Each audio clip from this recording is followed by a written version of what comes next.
Hi hello नमस्कार मंडळी.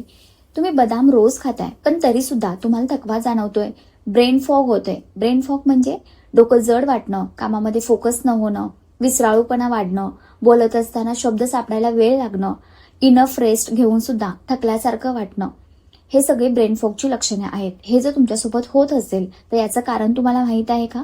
तुम्ही जे बदाम खाताय ते अगदी चुकीच्या वेळेला खाताय. प्राचीन पद्धतीनुसार बदाम खाण्याचं सुद्धा एक टायमिंग सिस्टम आहे. जर तुम्हाला बदाम सकाळच्या वेळी खायचं असेल तर ते तुम्ही 4 ते 6 या दरम्यान खाऊ शकता. यावेळी बदाम खाताना 3 भिजवलेले बदाम घ्या, त्याच्यावरची साल काढून हे बदाम तुम्ही खा. हे तुमच्या शरीराला हळूहळू एनर्जी देत राहील, त्यामुळे तुम्हाला दिवसभर अजिबात थकवा जाणवणार नाही. जर तुम्ही दुपारच्या वेळी बदाम खाणार असेल तर ते तुम्ही 11 ते 1 या दरम्यान खा. यावेळी बदाम खाताना 4 बदाम घ्या, भिजवलेले बदाम घ्या, त्याची साल काढून त्यावरती चिमूटभर काळी मिरी टाकून ते खा.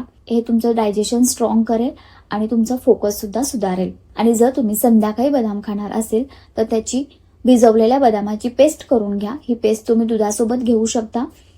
हे तुमच्या बॉडीला रिपेअर करतं आणि तुमची झोपेची गुणवत्ता सुधारण्यास मदत करतं.